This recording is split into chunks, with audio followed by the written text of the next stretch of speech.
আসসালামু আলাইকুম, কেমন আছো সবাই? সবাই নিশ্চয়ই খুব ভালোই আছো। আমরাও খুব ভালো আছি। দেখো, খুব অল্প উপকরণ দিয়ে কিভাবে কাস্টার্ড বানাতে হয় সেটা আমি তোমাদেরকে আজকে দেখাবো।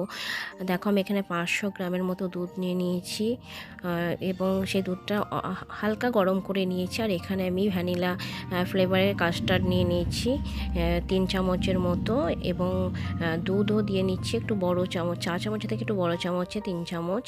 আর এখানে দেখো, আমার কাছে ফ্রেশ ক্রিম নেই, তাই আমি একটু পাউডার দুধ দিয়ে নিচ্ছি। তোমাদের কাছে ফ্রেশ ক্রিম থাকলে অবশ্যই সেটা দেবে, তাতে টেস্টটা আরও ভালো আসে।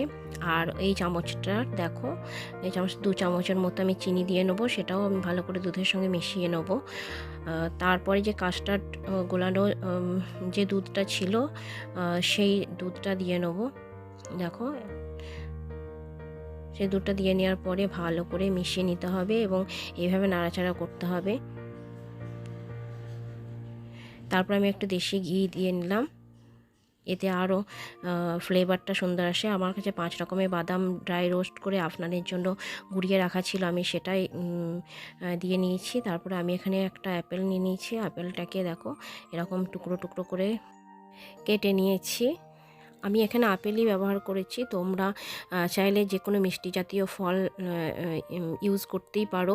আর এখানে ডেকোরেশনের জন্য দেখো, আমি কিশমিশ টুটি ফুটি দিয়ে নিয়েছি।